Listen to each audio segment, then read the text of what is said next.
Oubliez les hommes des cavernes armés de bâtons. Oubliez tout ce que les livres d'histoire du collège vous ont enseigné sur les débuts de la civilisation humaine. La Bible et les manuscrits anciens révèlent qu'avant que les eaux du déluge n'effacent le monde, la Terre était le berceau d'une civilisation sombre, hyper avancée et dominée par des entités qui n'appartenaient pas à cette planète. Une époque où l'ADN humain fut piraté, où la magie était la science officielle et où des géants parcouraient les rues de villes colossales. Aujourd'hui, nous allons exhumer les secrets du monde antédiluvien. Vous allez découvrir exactement à quoi ressemblait la vie sur Terre avant le déluge de Noé. Et pourquoi Dieu conclut que le seul salut pour l'humanité était de noyer la planète entière. Il existe une question que les universitaires posent rarement à voix haute, car la réponse est trop troublante pour s'intégrer dans les programmes universitaires. La question est simple: qu'est-ce qu'une civilisation est capable de construire, de découvrir et de maîtriser lorsque ses membres ne meurent pas à 70 ou 80 ans? Pensez-y avec tout le sérieux que le sujet mérite. Vous avez aujourd'hui, en moyenne, entre 40 et 50 ans de vie adulte productive avant que votre corps ne commence à trahir votre esprit. 40 ans pour apprendre, créer, inventer, construire et transmettre ce que vous savez. 40 ans, c'est ce qui sépare un étudiant universitaire d'un retraité. C'est peu. C'est tragiquement peu. Et pourtant, avec cet intervalle misérable, l'humanité moderne est passée des charrettes tirées par des chevaux à l'alunissage en moins d'un siècle. Imaginez alors ce qui se produit lorsque vous donnez à un être humain non pas 40, non pas 100, mais 900 ans de vie adulte, lucide, cumulative et productive. Le 5e chapitre du livre de la Genèse n'est pas seulement une liste généalogique ennuyeuse. C'est un document d'horreur existentielle déguisé en registre bureaucratique. Lisez attentivement ce qu'il dit. Adam vécut 930 ans. 7 générations plus tard, Mathusalem atteignit la barre des 969 ans. L'être humain le plus longévif jamais enregistré dans les Écritures. Noé, l'homme qui survivrait au déluge, avait vécu 500 ans avant même d'engendrer ses premiers fils. 500 ans d'expérience avant de devenir père. En termes d'accumulation de sagesse, de connaissances et d'habileté pratique, c'est une éternité compressée en un seul individu. Maintenant, projetez cela sur une civilisation entière. Imaginez un architecte qui ne meurt pas à 60 ans, juste au moment où ses meilleurs projets commenceraient à prendre forme dans son esprit. Imaginez cet architecte avec 200, 300, 500 ans de pratique continue, sans l'interruption de la mort, sans l'obligation de transmettre son savoir à un apprenti immature qui commettra les mêmes erreurs fondamentales qu'il a lui-même commises au début. Imaginez un métallurgiste qui a passé 300 ans à tester des alliages et à forger des métaux. Un astronome qui a observé les cieux pendant 6 siècles consécutifs, cartographiant chaque motif, chaque cycle, chaque déviation des étoiles avec une précision que nos télescopes modernes n'ont que récemment commencé à confirmer. Un médecin qui a expérimenté des herbes, des poisons, des extraits et des composés pendant 400 ans, cataloguant des réactions et des guérisons qui n'auraient jamais été écrites sur aucun parchemin ayant survécu jusqu'à nous. Ce que ces hommes ont construit ne se trouve dans aucun musée archéologique, dans aucune fouille.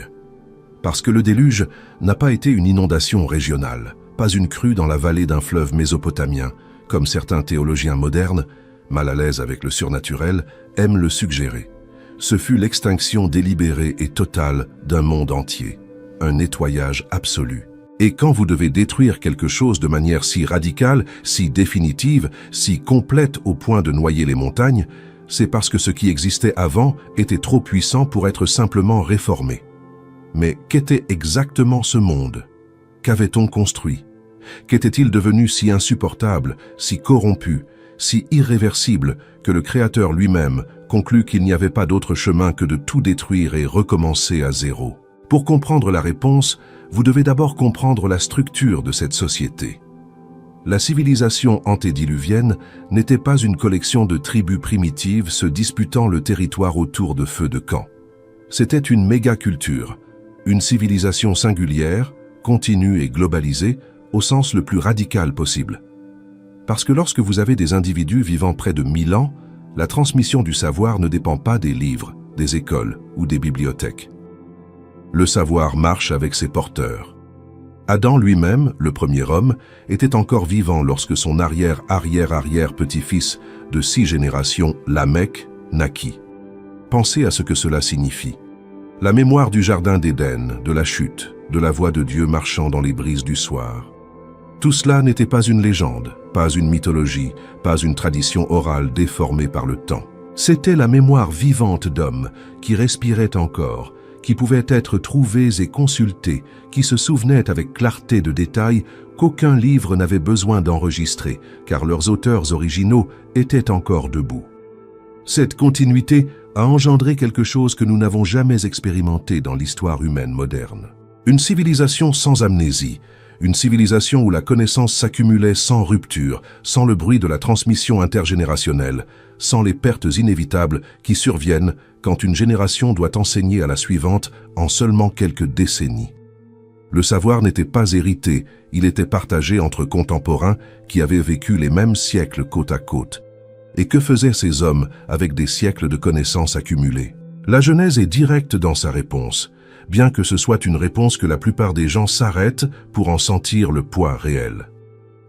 Le 6e chapitre du livre rapporte que l'humanité s'était multipliée et avait rempli la terre, et que la méchanceté de l'homme était grande sur la terre, et que tout le penchant des pensées de son cœur n'était que mauvais continuellement.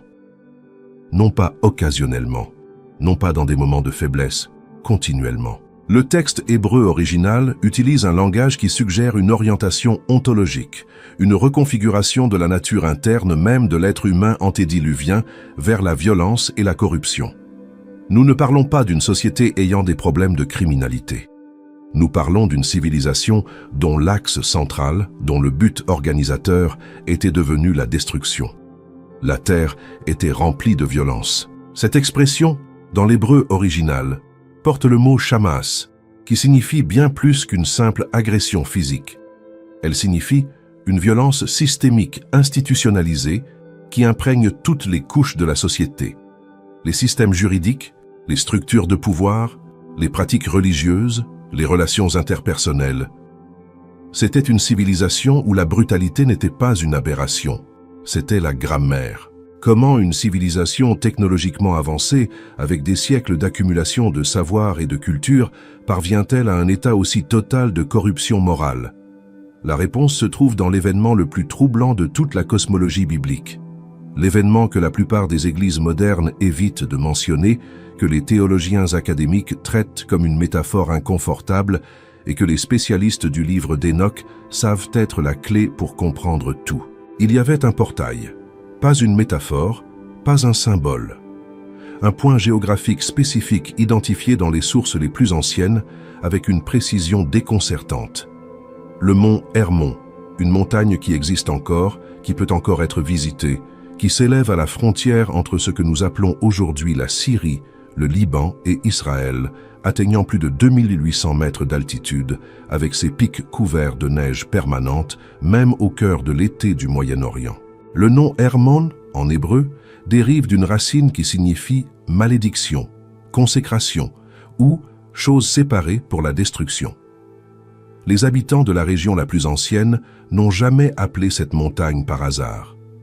Il y avait quelque chose dans son histoire qui générait à la fois révérence et terreur. Et le livre d'Enoch, le texte apocryphe que l'apôtre Jude cite directement dans son épître, qui a été trouvé parmi les manuscrits de la Mer Morte et que l'Église orthodoxe éthiopienne considère comme canonique jusqu'à aujourd'hui, révèle pourquoi. 200, c'est le nombre qu'Enoch enregistre. 200. Benei Elohim, les fils de Dieu, les êtres que la tradition postérieure appellera les veilleurs, les Grigori, ceux qui avaient été désignés pour observer l'humanité, mais qui firent un choix qui altéra le cours de toute la création. Ils descendirent physiquement, corporellement, dans un acte de désertion cosmique que le texte décrit avec une spécificité géographique qui ne permet pas une interprétation allégorique facile. Ils descendirent au jour de Jared, au sommet du mont Hermon, et firent un serment les uns aux autres pour garantir qu'aucun d'eux ne se repentirait et ne reculerait devant le plan. Le serment est un détail que les chercheurs négligent souvent, mais qui est psychologiquement révélateur. Pourquoi des êtres de nature supérieure, ayant accès à des dimensions d'existence qui transcendent la perception humaine, aurait-il besoin de faire un serment collectif pour garantir l'exécution d'un plan? Parce qu'il savait que ce qu'il s'apprêtait à faire était mal. Il savait qu'il y avait un coût. Et le serment était une ancre collective, une structure d'engagement mutuel conçue pour surmonter le moment où la conscience de chacun d'eux tenterait de reculer. Ils descendirent et s'unirent aux filles des hommes. Genèse 6 mentionne cela en quelques lignes brèves et troublantes. Les fils de Dieu virent que les filles des hommes étaient belles, et ils prirent pour eux des femmes parmi toutes celles qu'ils choisirent. Le langage hébraïque du verbe « prendre » dans ce contexte n'est pas le langage du romantisme, c'est le langage de l'appropriation, du choix unilatéral, du pouvoir qui se sert simplement de ce qu'il désire. Mais les unions physiques ne furent que le début. L'aspect le plus transformateur, le plus dévastateur en termes de conséquences civilisationnelles, fut ce que ces êtres apportèrent avec eux. Car les veilleurs ne descendirent pas les mains vides, ils descendirent chargés de connaissances. Et le livre d'Enoch consacre des chapitres entiers à cataloguer avec une précision qui semble presque technique le contenu spécifique de cet arsenal de sagesse interdite. Azazel. Le nom résonne à travers les millénaires avec une résonance que le jour du grand pardon juif lui-même a préservée jusqu'à aujourd'hui. Le bouc émissaire du Yom Kippour, envoyé dans le désert vers Azazel, était un rite dont les racines plongeaient dans ce récit primordial. Azazel, selon Enoch, fut responsable de l'enseignement le plus immédiatement destructeur, la métallurgie guerrière. Il enseigna aux hommes l'art de forger des épées, des couteaux, des boucliers et des cuirasses. Il enseigna à travailler le fer, le bronze et les métaux que la terre cachait dans ses entrailles.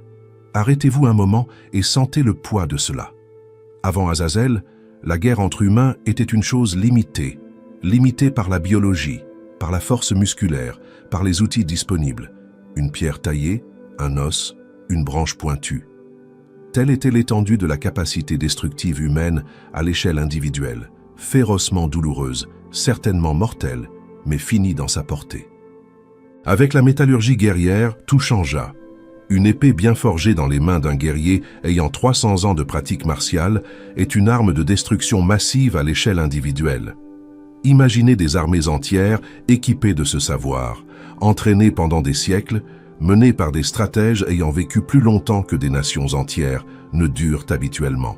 Enoch décrit le résultat avec une phrase qui résonne comme le diagnostic d'un médecin après une autopsie civilisationnelle. La terre fut remplie de sang et d'injustice. Mais Azazel n'était pas seul. Les autres veilleurs apportèrent leurs propres cadeaux empoisonnés. Shemihaza enseigna les enchantements et la coupe des racines, les bases de la magie et de la pharmacologie occulte. Armaros enseigna comment dissoudre les enchantements, ce qui signifiait en pratique enseigner à la fois la magie offensive et défensive, créant un marché de puissance surnaturelle qui transforma la spiritualité en une course aux armements d'une autre nature. Barakiel enseigna l'astrologie, non pas dans le sens anodin des horoscopes modernes, mais dans le sens d'une cosmologie opérationnelle, un système de lecture des cieux qui connectait l'action humaine aux forces cosmiques de manière que le texte suggère être efficace, fonctionnel, réel. Kokabiel enseigna les signes des étoiles, Tamiel enseigna l'astronomie, Asradel enseigna le cours de la lune. Pensez à ce que cela signifie en termes de navigation, de planification agricole, de rituels synchronisés avec des cycles célestes que nous appelons aujourd'hui superstitions, mais qui, dans ce contexte, fonctionnaient comme une technologie appliquée de haut niveau. Mais ce n'était pas seulement les arts martiaux et la cosmologie occulte. Les veilleurs enseignèrent quelque chose qui, à première vue, semble trivial, presque risible face aux autres révélations. Ils enseignèrent les cosmétiques. L'embellissement du visage, l'art de colorer les paupières avec de l'antimoine, d'orner le corps de bijoux, d'utiliser des parfums et des pigments pour altérer l'apparence naturelle de l'être humain. Pourquoi cela importe-t-il? Pourquoi Enoch liste-t-il l'enseignement des cosmétiques au même niveau de gravité que l'enseignement de la métallurgie guerrière? Parce que vous devez comprendre le contexte théologique dans lequel cette révélation est faite. Enoch n'écrit pas un manuel de beauté. Il décrit un système complet de séduction et de manipulation qui fut implanté dans le tissu social de la civilisation antédiluvienne, avec des conséquences aussi dévastatrices que l'épée, seulement de manière plus lente et plus profonde. La séduction comme outil de pouvoir, la manipulation de l'apparence comme instrument de contrôle, la capacité d'altérer la perception que les autres ont de vous comme une forme de technologie sociale qui complétait parfaitement l'arsenal de violence physique qu'Azazel avait distribué. Le résultat fut une civilisation qui avait été injectée simultanément avec la capacité de tuer avec une efficacité inédite, de manipuler avec une sophistication surnaturelle, de pratiquer des rituels qui connectèrent les participants à des forces qui transcendaient la compréhension humaine commune, et de faire tout cela avec l'accumulation tranquille et impitoyable de siècles d'expérience. Ce n'était pas seulement une société violente, c'était une société violente dotée d'outils, de connaissances et d'une longévité qui transformait la violence en quelque chose de systématique, de raffiné, presque artistique dans sa cruauté. Et tout cela n'était encore pas le pire. Tout cela, aussi troublant soit-il, n'était que le décor, le paysage. Car les veilleurs n'apportèrent pas seulement la connaissance, ils apportèrent quelque chose de bien plus concret, bien plus physiquement présent, bien plus immédiatement terrifiant pour les êtres humains qui partageaient ce monde avec eux. Ils apportèrent des enfants. La terre qui existait avant le déluge n'était pas habitée seulement par des humains qui s'étaient corrompus. Elle était habitée par une seconde espèce, ou plutôt par une expérience biologique sans précédent. La fusion du céleste avec le terrestre, de l'immortel avec le mortel, de l'angélique avec l'humain. Une création qui n'avait pas été autorisée, qui n'avait pas été prévue dans les plans originaux de la création. Une création que le ciel lui-même classerait sans ambiguïté comme une abomination. Les Néphilim étaient arrivés, et le monde qu'ils construisirent, le monde dans lequel ils vécurent, gouvernèrent et terrorisèrent. C'est ce monde que les eaux du déluge furent convoquées pour effacer de la surface de la terre. Mais pour comprendre complètement l'horreur de ce qui arriva, nous devons descendre encore plus profondément. Nous devons entrer dans les villes. Nous devons marcher dans les rues de ce monde perdu et voir avec la clarté brutale que les sources anciennes nous offrent ce qu'était la vie quotidienne sous la domination des géants. Nous devons comprendre ce que Noé vit quand il regarda autour de lui et comprit avec un froid qu'aucune parole ne peut capturer adéquatement qu'il était, lui et sa famille, les seuls êtres humains génétiquement intacts qui restaient sur toute la terre. Il y a un mot en hébreu ancien que les traducteurs modernes parviennent rarement à transporter avec toute sa charge sémantique. Le mot est Néphilim. Les traductions les plus courantes optent pour géant, mais ce choix, bien que pas erroné, est tragiquement insuffisant, car la racine du terme hébreu pointe vers quelque chose qui va bien au-delà de la stature physique. Elle pointe vers ceux qui tombent, ou plus précisément vers ceux qui font tomber les autres, les renverseurs, ceux qui prosternent, ceux qui font trembler la terre sous le poids de leur présence. Ils étaient fils des veilleurs. Mi-angéliques, mi-humains, complètement, ni l'un ni l'autre. Des créatures qui occupaient une catégorie ontologique pour laquelle la création n'avait pas réservé de place. Quand le livre d'Enoch les décrit pour la première fois, le texte utilise des nombres qui semblent appartenir à un cauchemar. 3000 coudées de hauteur, selon certaines versions, une mesure qui convertie représenterait environ 1300 mètres. D'autres manuscrits enregistrent des hauteurs moindres, mais encore absolument dévastatrices en termes de présence physique, 30 mètres, 40 mètres, 60 mètres. Des êtres dont les visages, selon Enoch, étaient comme des rochers, dont les pas faisaient vibrer le sol, dont les yeux portaient un éclat qui n'était pas entièrement naturel, comme si l'héritage angélique de leur père pulsait encore sous la surface d'une manière que la chair humaine pouvait à peine contenir. Imaginez ce que signifie vivre dans un monde où ces êtres sont la classe dominante. Nous ne parlons pas de tyrans humains avec toutes les limites que la biologie impose au pouvoir humain. Nous ne parlons pas de pharaons ou d'empereurs qui dépendent d'armées, de bureaucratie, de structures de coercition élaborées pour maintenir le contrôle sur les populations. Les Néphilim étaient, par leur nature physique même, irrésistibles. Un seul individu pouvait détruire un village entier avec un effort comparable à celui qu'un homme normal utiliserait pour allumer un feu de camp. Et ils existaient en nombre suffisant pour couvrir toute la terre, engendrant entre eux, et avec les femmes humaines, une descendance qui se ramifiait en différentes lignées, chacune avec ses caractéristiques particulières, mais toutes partageant la même essence de pouvoir absolu et incontrôlé. Le livre d'Hénoch et le livre de Yachar, deux des textes apocryphes les plus anciens et les plus richement détaillés sur la période antédiluvienne, dressent un portrait de la société sous la domination néphilim, qui va bien au-delà du simple autoritarisme politique. Ce que ces textes décrivent, c'est une structure d'exploitation si totale, si absolue, si dépourvue de toute limite morale ou pratique, que le mot « oppression » devient presque inadéquat pour la décrire. Au début, les Néphilim consommaient. Ils consommaient à une échelle que l'imagination humaine a du mal à traiter. Le livre d'Hénoch décrit comment ils dévoraient le travail de tous les hommes, sans possibilité de refus ni de négociation. Toute la production agricole, tout l'élevage, tout le résultat du labeur humain s'écoulait vers le haut, vers les géants, tandis que les populations humaines alentour vivaient dans un état de servitude qui rendait l'esclavage historique que nous connaissons bénin par comparaison. Vous ne travailliez pas pour survivre. Vous travailliez pour nourrir quelque chose qui était physiquement incapable d'être rassasié. Car le métabolisme d'un être de cette taille, avec cet héritage génétique surnaturel, n'avait pas de point d'équilibre. C'était un gouffre sans fond qui engloutissait des civilisations entières. Et puis la nourriture s'épuisa, pas métaphoriquement, littéralement. La capacité productive de la Terre, même avec l'avantage technologique que les enseignements des veilleurs avaient apporté à l'agriculture et à la métallurgie, ne pouvait pas suivre le rythme de consommation d'une population croissante de géants. Et ce fut à ce moment-là, lorsque les stocks de grains s'épuisèrent, lorsque les troupeaux furent complètement décimés, lorsque les réserves accumulées par des générations de labeur humain furent réduites à zéro, que la nature des Néphilim se révéla sous sa forme la plus crue et la plus terrifiante. Ils se tournèrent d'abord vers les animaux. Et quand les animaux devinrent également insuffisants, ils firent ce que les textes anciens décrivent avec une froideur qui semble délibérément calculée pour maximiser l'horreur du lecteur. Ils commencèrent à dévorer les hommes. Le livre d'Hénoch est explicite. Les Néphilim péchèrent contre les oiseaux, contre les animaux, contre les reptiles et contre les poissons, et ils commencèrent à manger la chair les uns des autres et à boire le sang.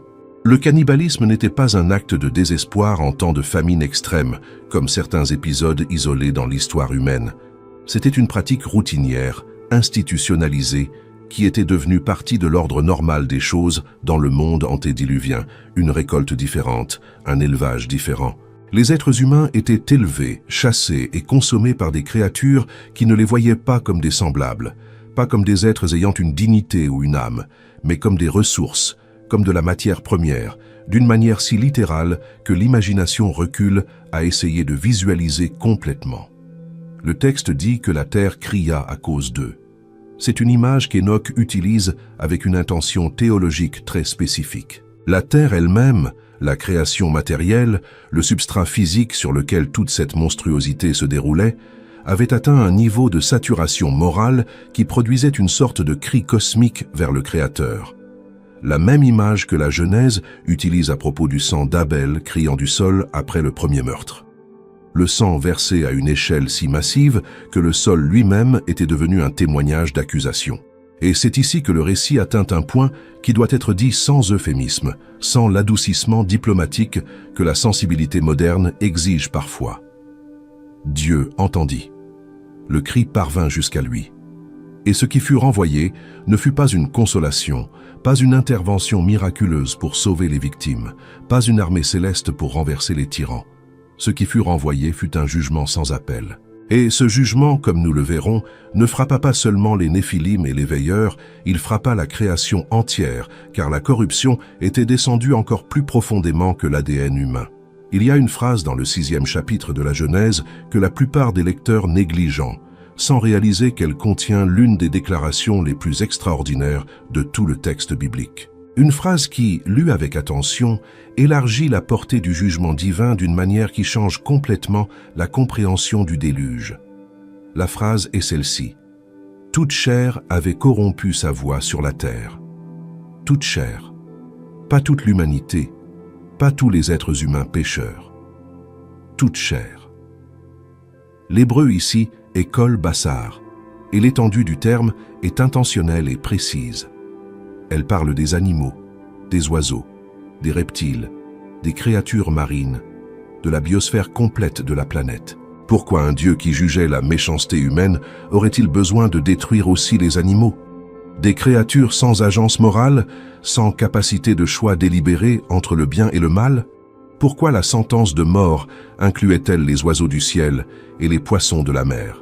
La réponse se trouve dans un texte qui resta obscur pendant des siècles, préservé dans des fragments, survivant en marge de la tradition canonique, cité par des rabbins médiévaux qui considéraient évidemment son contenu suffisamment sérieux pour mériter référence. Le livre de Yachar, également connu comme le livre du juste, mentionné explicitement dans le livre de Josué et dans le deuxième livre de Samuel, dans la Bible canonique elle-même, contient un passage qui jette une lumière dévastatrice différente sur la période antédiluvienne.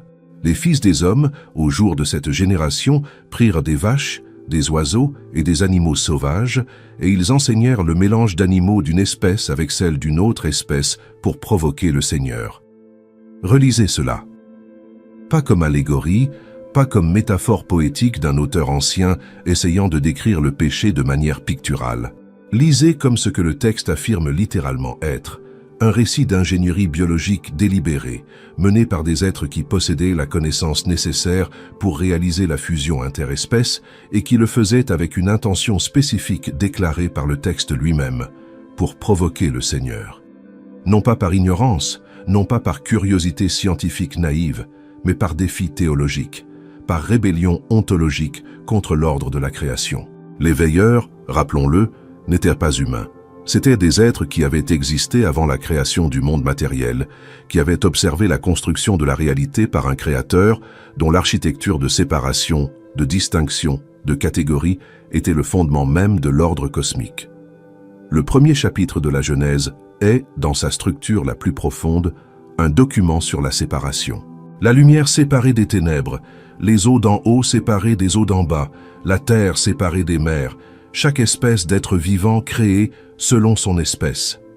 Le mot hébreu « min » espèce apparaît à plusieurs reprises dans ce chapitre avec une insistance qui n'est pas accidentelle. L'ordre créé est un ordre de frontières, de distinction, de catégories qui existent parce que la distinction est le fondement du sens. La corruption génétique était donc bien plus qu'un crime biologique. C'était un crime cosmologique.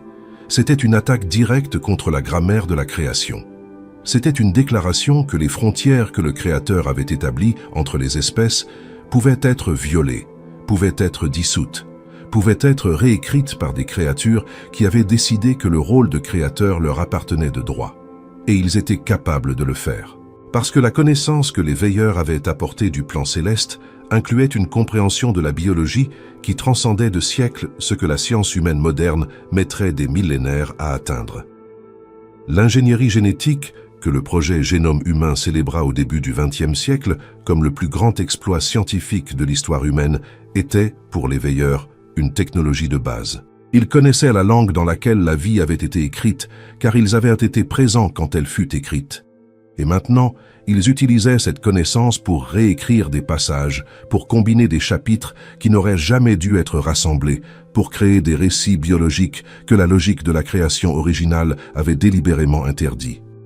Le résultat fut les chimères, des créatures qui n'appartenaient à aucune catégorie, des êtres qui mêlaient des caractéristiques d'espèces différentes en des combinaisons qui violaient non seulement la biologie, mais la logique même de l'existence. Les mythologies de toutes les cultures anciennes du monde, le sphinx égyptien, le minotaure grec, l'Anzu mésopotamien, la chimère de la tradition hellénique, les créatures hybrides qui apparaissent sur les bas-reliefs assyriens, sur les papyrus égyptiens, sur les sceaux cylindriques de Babylone, peuvent n'être pas l'imagination fertile de peuples primitifs essayant d'expliquer l'inexplicable, mais la mémoire. Des échos déformés par le temps et par la transmission culturelle de quelque chose qui exista réellement, qui fut réellement vu, qui généra réellement de la terreur dans les populations humaines qui partageaient le même monde avec ces créations aberrantes. La Terre était infestée de choses qui n'auraient pas dû exister. Des créatures qui occupaient l'espace entre les catégories, qui étaient la preuve vivante que les frontières de la création avaient été violées, qui portaient dans chaque cellule de leur corps la marque de la rébellion cosmique qui les avait engendrés. Et ces créatures se reproduisaient, et leur progéniture se reproduisait. Et la contamination génétique se répandait dans la biosphère de la planète comme une infection qui n'avait pas d'anticorps, comme un virus qui réécrivait le code de tout ce qu'il touchait. C'est pourquoi Dieu dit que toute chair avait corrompu sa voix. Ce n'est pas une hyperbole rhétorique, c'est un diagnostic biologique. L'intégrité génétique de la création originale était compromise de manière si étendue, si profonde, si systématique, qu'il n'était pas possible de la restaurer chirurgicalement. Il n'était pas possible d'extraire la corruption avec une précision suffisante pour sauver ce qui restait. Il était nécessaire de recommencer. Il était nécessaire de préserver ce qui était encore intact. Noé, sa famille, les animaux sélectionnés selon leurs espèces originales, selon la grammaire originellement établie en Éden, et laver tout le reste. Le déluge ne fut pas seulement un jugement moral, ce fut une asepsie biologique. Une opération de nettoyage à l'échelle planétaire pour sauver la génétique originale, pour préserver la langue dans laquelle la vie avait été écrite par le Créateur, avant que la réécriture rebelle des veilleurs et de leurs descendants ne rende le texte original méconnaissable. Noé trouva grâce aux yeux du Seigneur. L'hébreu original dit que Noé était parfait dans ses générations. Tamim Bedorotav. Le mot Tamim ne décrit pas seulement le caractère moral de Noé, il décrit l'intégrité de sa lignée génétique. Il était le seul être humain adulte sur Terre dont l'héritage biologique restait sans contamination. Le seul dont l'ADN parlait encore la langue originale de la création. Et les eaux vinrent. 40 jours et 40 nuits de pluie, tandis que les sources du grand abîme s'ouvraient sous la terre en même temps que les fenêtres du ciel s'ouvraient au-dessus. Une compression d'en haut et d'en bas, simultanément, comme si la création entière était en train d'être pressée, lavée, vidée de tout ce qui était devenu une usurpation de sa nature originale. Les montagnes furent couvertes, les villes colossales furent englouties. Les géants, avec toute leur stature terrifiante, furent emportés par les courants comme n'importe quel autre être mortel, car l'héritage angélique de leur père n'avait pas transféré l'immortalité à leur corps de chair. Les chimères sombrèrent, les créations aberrantes disparurent. Les veilleurs qui restaient encore sur la terre furent enchaînés, selon Enoch, dans les profondeurs des ténèbres, dans les entrailles de la terre, pour attendre le jugement final. Et le silence descendit sur les eaux. Quand Noé ouvrit la fenêtre de l'arche et que la colombe revint avec un rameau d'olivier dans le bec, le monde qui se révéla au soleil était un monde vierge, un monde lavé, un monde qui avait été ramené, du moins en termes d'intégrité biologique et de potentiel moral, au point de départ. La grammaire de la création avait été restaurée. Les limites entre les espèces existaient à nouveau. L'ADN humain, du moins dans la famille qui débarqua sur le mont Ararat, était l'ADN qui avait été écrit en Éden. Mais l'histoire n'était pas terminée. La nature humaine demeurait. La capacité de choisir demeurait. Et le monde spirituel qui avait infiltré et corrompu le monde antédiluvien n'avait pas été détruit par les eaux. Il avait été jugé, enchaîné, limité, mais pas anéanti, car le jugement final devait encore venir. Et tant qu'il ne vient pas, nous vivons dans l'intervalle. Prière finale. Seigneur Dieu, Créateur des cieux et de la terre, celui qui existait avant que les eaux ne couvrent l'abîme, avant que la lumière ne soit séparée des ténèbres, avant qu'aucune parole ne soit prononcée pour faire exister ce qui n'existait pas. Nous nous approchons de toi aujourd'hui avec la sobriété de ceux qui viennent de regarder le passé dans les yeux et ont reconnu leur propre présent. Jésus dit avec une clarté qui ne permet pas d'interprétation ambiguë, « Ce qui arriva du temps de Noé arrivera de même à la venue du Fils de l'homme. » Il ne faisait pas une comparaison poétique, il nous donnait une carte. Il nous disait que les schémas qui détruisirent le monde antédiluvien n'étaient pas uniques à cette époque. C'étaient des schémas récurrents, l'anatomie d'un type spécifique d'effondrement civilisationnel qui se répéterait, qui se répète déjà. Seigneur, nous vivons à une époque où les limites entre les espèces sont délibérément effacées dans des laboratoires qui appellent ce travail « progrès scientifique ». Nous vivons à une époque où l'ingénierie génétique humaine est débattue non pas comme une possibilité lointaine, mais comme une inévitabilité proche. Nous vivons à une époque où des technologies de pouvoir sans précédent sont concentrées entre les mains de quelques-uns, où la violence est spectacularisée et normalisée, où la tromperie opère à des fréquences si sophistiquées que les outils mêmes que nous utilisons pour nous orienter dans le monde ont été compromis. Les veilleurs n'annoncèrent pas leur arrivée au mont Hermon par des trompettes. Ils descendirent en silence, et ce qu'ils apportèrent fut présenté comme illumination, comme progrès, comme l'élévation de l'humanité à un niveau supérieur. Le poison vient toujours emballé dans le papier du don. C'est pourquoi nous te demandons, Père, le don du discernement. Non pas la paranoïa qui voit des ennemis partout et paralyse, mais le discernement qui reconnaît la différence entre ce qui fut créé selon son espèce et ce qui fut mélangé pour provoquer le Créateur. Le discernement qui voit à travers la sophistication de la tromperie jusqu'à son intention réelle. Le discernement que Noé eut, non pas parce qu'il était plus intelligent que ses contemporains, mais parce qu'il marchait avec Dieu quand tous autour de lui avaient décidé de marcher dans la direction opposée. Garde nos enfants, Seigneur. Garde-les à une époque où le contenu qui consomme l'attention des nouvelles générations a été conçu avec précision pour normaliser exactement ce que tu as appelé abomination. Garde-les de la tromperie qui vient vêtue de liberté, de l'esclavage qui se présente comme émancipation, de la corruption qui utilise le langage de l'évolution pour décrire sa propre descente. Et tiens nos yeux fixés sur la seule arche qui survit à tout déluge.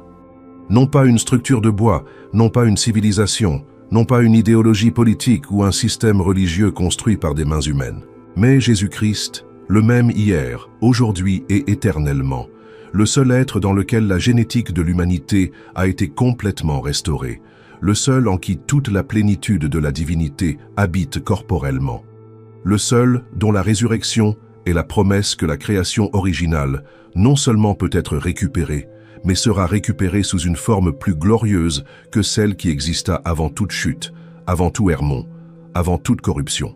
Quand les eaux monteront à nouveau, sous quelque forme qu'elles prennent, nous soyons à l'intérieur de cette arche, non pas parce que nous sommes parfaits dans nos générations, mais parce que nous avons accepté la perfection de celui qui le fut à notre place. Au nom de Jésus-Christ. Amen. L'eau a lavé le monde antédiluvien, et Dieu a suscité de nouveaux dirigeants pour guider l'humanité restante. Des siècles plus tard, le plus grand libérateur de l'Ancien Testament monta sur le mont Nebo pour ne jamais redescendre. Moïse mourut seul, mais son corps devint le trophée le plus disputé du monde invisible. Que se passa-t-il avec son corps quand son cœur s'arrêta?